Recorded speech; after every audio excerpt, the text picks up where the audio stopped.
क्या आपने कभी ये सोचा है कि टेलर स्विफ्ट के फैंस इतने लॉयल क्यों हैं, ट्रम्प सपोर्टर्स इतने पैशनेट क्यों हैं और बीटीएस आर्मी इतनी यूनाइटेड क्यों है? आंसर सिंपल है, उन्होंने अपने फैंस को, अपने ग्रुप्स को एक कॉमन एनिमी दे दिया है, एक दुश्मन दे दिया है। और साइकोलॉजी कहती है कि जब आप किसी के अगेंस्ट होते हो, किसी के खिलाफ होते हो, तो ऑटोमेटिकली आप किसी के साथ हो जाते हो। इसको कहते हैं स्केपगोट मेथड।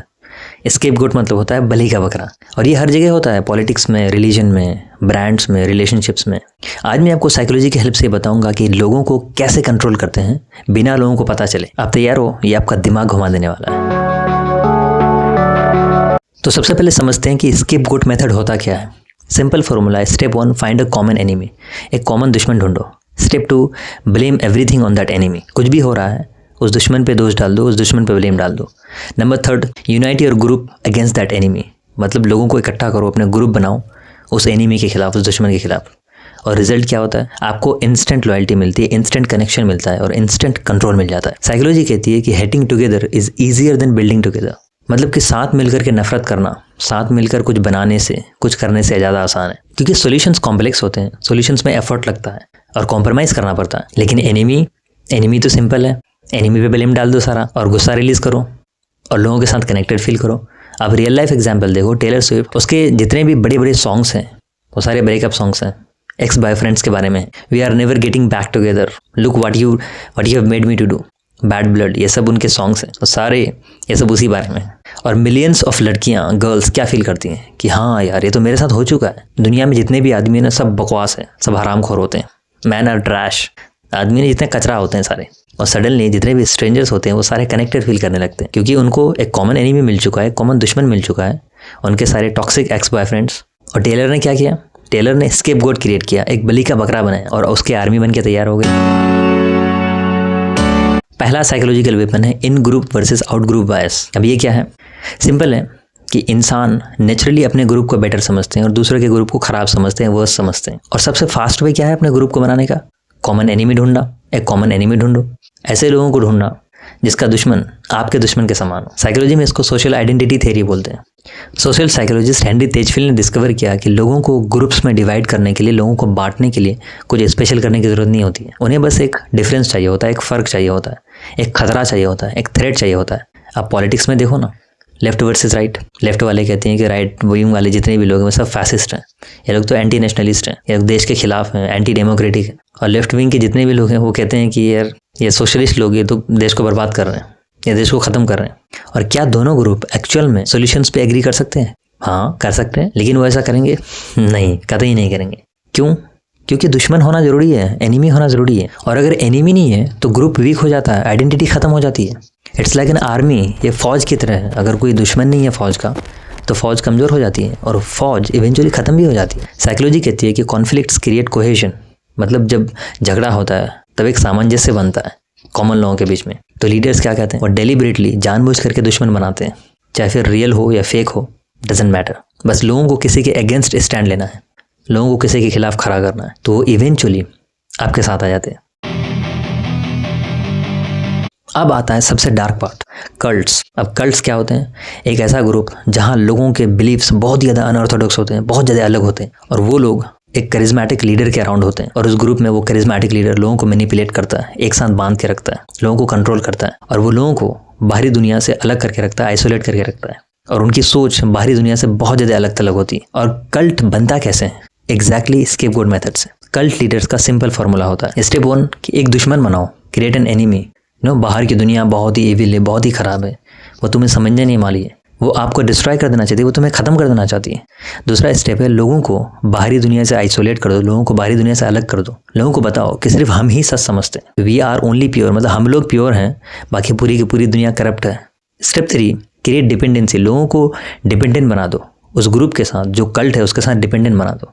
लोगों को बोलो कि अगर तुम ये ग्रुप छोड़ दोगे ना तो फिर इस ग्रुप के बाहर तुम सेफ नहीं हो, ये दुनिया तुम्हें एक्सेप्ट नहीं करने वाली है। और रिजल्ट क्या होता है? लोग उस ग्रुप के साथ बन जाते हैं, लोग बाहरी दुनिया से आइसोलेट हो जाते हैं, अलग हो जाते हैं, और तब लोगों को कंट्रोल करना बहुत आसान होता है। अब रियल लाइफ एग्जांपल देख लो, NXVM cult leader kth linear ने क्या किया?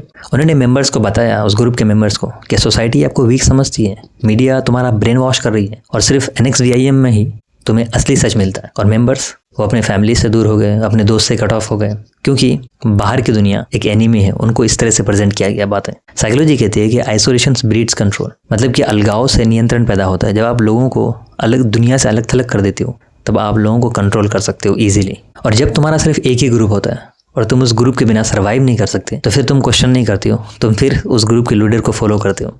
और ये सिर्फ कल्ट में नहीं होता है, ये हर जगह, पॉलिटिकल पार्टीज में, फैंडम्स में, वर्क प्लेसेस में भी उनको बताया जाता है कि हम लोग फैमिली हैं, बाहर की दुनिया हमें समझती नहीं है और सिर्फ यहाँ पे जितने लोग हैं वही आपको समझते हैं। एक और real life example, Taylor Swift और स्विफ्टीज। स्विफ्टीज टेलर स्विफ्ट के फैंस को बोलते हैं। डिस्क्लेमर, मैं यहाँ टेलर स्विफ्ट को क्रिटिसाइज नहीं कर रहा हूँ, मैं बस साइकोलॉजी एक्सप्लेन कर रहा हूँ। स्विफ्टीज टेलर स्विफ्ट के फैंस दुनिया के सबसे लॉयल फैंडम्स में से एक है, क्योंकि टेलर ने उन्हें एक कॉमन एनिमी दे दिया है। एक नहीं बल्कि बहुत सारे कॉमन एनिमीज दे दिए। पहला एनिमी है कि टॉक्सिक एक्स बॉयफ्रेंड्स, दूसरा एनिमी है म्यूजिक इंडस्ट्री, तीसरा एनिमी है कि क्रिटिक्स जो उनकी म्यूजिक को अंडरएस्टिमेट करते हैं, चौथा एनिमी अदर आर्टिस्ट, दूसरे लोग जो उनकी म्यूजिक की कदर नहीं करते हैं। और स्विफ्टीज क्या करते हैं, वो डिफेंड करते हैं टेलर स्विफ्ट को उनके दुश्मनों से, वो अटैक करती हैं उनके दुश्मनों पे। और साइकोलॉजी कहती है कि defending your leader is equal to strengthening your identity, मतलब जब आप अपने लीडर को डिफेंड करते हो, बचाते हो, तो आप अपनी आइडेंटिटी को स्ट्रॉन्ग कर रहे होते हो। और जब आप किसी के लिए फाइट करते हो तो उससे आपका अटैचमेंट हो जाता है, उससे आपका बॉन्ड स्ट्रॉन्गर बन जाता है। इसको बोलते हैं एफर्ट जस्टिफिकेशन, मतलब कि आप जितना ज़्यादा अपना टाइम, एनर्जी और इमोशन इन्वेस्टमेंट करते हो, आप उतनी ज़्यादा सोचते हो कि मेरा टाइम वर्थ इट था। तो स्विफ्टीज टेलर स्विफ्ट के लिए ट्रेंड्स चलाती हैं, एल्बम्स ब्रेक कर देती हैं, क्रिटिक्स को ट्रोल करती हैं। क्यों? क्योंकि वो सिर्फ फैंस नहीं है, वो एक आर्मी है जिसको एक कॉमन दुश्मन के खिलाफ यूनाइट कर दिया गया है। और टेलर वो बहुत स्मार्ट है, वो एग्जैक्टली जानती हैं स्केपगोट मेथड को कैसे यूज़ करना है, लोगों को कैसे यूनाइट करना है। पॉलिटिक्स एक ऐसा जगह है जहाँ सबसे ज़्यादा स्केपगोट मेथड यूज़ किया जाता है। लेफ्ट विंग और राइट विंग दोनों ये मेथड बहुत इक्वली अच्छे से यूज़ करते हैं। लेफ्ट विंग का प्लेबुक होता है कि इमिग्रेंट्स तुम्हारी जॉब ले रहे हैं, वो कल्चर तुम्हारी फ्रीडम खत्म कर रहे हैं, और लिबरल्स देश को वीक बना रहे हैं, और रिजल्ट राइट विंग यूनाइट हो जाती है और सबको पता चल जाता है कि एनिमी कौन है। और लेफ्ट विंग का प्लेबुक क्या होता है कि बिलियनियर्स तुम्हें एक्सप्लॉइट कर रहे हैं, राइट विंग के जितने भी फैसिस्ट हैं वो डेमोक्रेसी खत्म कर रहे हैं, और लोग एंटी डेमोक्रेटिक लोग हैं, बड़े बड़े कॉर्पोरेट्स प्लेनेट को डिस्ट्रॉय कर रहे हैं। और रिजल्ट क्या होता है कि सारे लेफ्ट विंग यूनाइट हो जाती है, क्योंकि सबको पता है कि दुश्मन कौन है, लीडर ने दुश्मन दे दिया है। ये स्ट्रैटेजी इतनी पावरफुल क्यों होती है? साइकोलॉजी कहती है कि ये स्केपगोट का रियल होना जरूरी नहीं है। इमिग्रेंट्स एक्चुअली में जॉब नहीं ले रहे होते हैं, ये डेटा थोड़ा कॉम्प्लेक्स है। बिलियनियर्स एक्चुअली में विलेन नहीं है, नुआंस है, but it doesn't matter. Blame डाल दो, स्टोरी सिंपल बना दो, एक दुश्मन बना दो, बात खत्म, लोग शांत हो जाते हैं। और लोग तो इमोशनल होते हैं, लोग तो बेवकूफ़ होते हैं, लोग लॉजिकल थोड़ी ना होते हैं, दिमाग तो लगाते नहीं है। और जब लीडर कहता है कि ये लोग तुम्हारे दुश्मन हैं, तब लोग सिर्फ रिएक्ट करते हैं, वो लोग यूनाइट हो जाते हैं और अपने लीडर को फॉलो करने लगते हैं। और सबसे डरावना और स्कैरी पार्ट तो ये है कि सॉल्यूशंस की ज़रूरत नहीं पड़ती है। लोगों को एक्चुअल में पॉलिसीज़ नहीं चाहिए, उन्हें गुस्सा चाहिए, उन्हें डर चाहिए, उन्हें अस वर्सेस दैम की फीलिंग चाहिए। आपको पता है स्केपगोट मेथड का सबसे पुराने समय से यूज़ कौन कर रहा है? रिलीजन्स, धार्मिक लोग। डिस्क्लेमर, मैं यहाँ रिलीजन को डिसरिस्पेक्ट नहीं कर रहा हूँ, मैं बस साइकोलॉजी डिस्कस कर रहा हूँ। ऑलमोस्ट हर रिलीजन में गुड वर्सेस एविल नैरेटिव है, यानी अच्छा वर्सेस बुराई का नैरेटिव है। क्रिश्चियनिटी में गॉड वर्सेस डेविल है, इस्लाम में अल्लाह वर्सेस शैतान है, और हिंदुइज्म में देव्स वर्सेस असुर हैं। और ये नैरेटिव साइकोलॉजिकली पावरफुल क्यों है? क्योंकि ये आपको एक क्लियर आइडेंटिटी देता है, तुम अच्छे के साइड पे हो, तुम प्योर हो, तुम्हें चुना गया है अच्छाई करने के लिए। बाकी लोग वो तो इन्फ्लुएंस्ड है शैतान से, एविल से, वो लॉस्ट हैं, वो खो गए हैं, और वही दुश्मन है।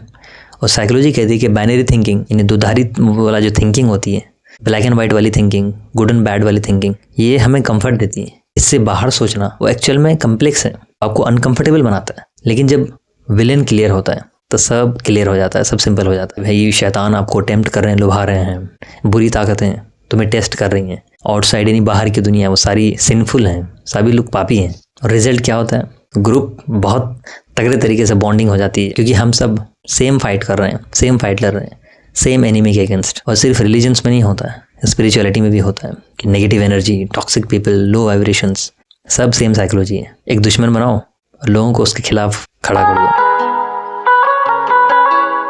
तो फाइनल ट्रूथ क्या है? स्केपगोट मेथड वर्क करता हर लेवल पे, हर जगह पे। तो क्वेश्चन ये है कि अब हम क्या करें, हमको क्या करना चाहिए? सिंपल सोल्यूशन है अवेयरनेस, जागरूकता।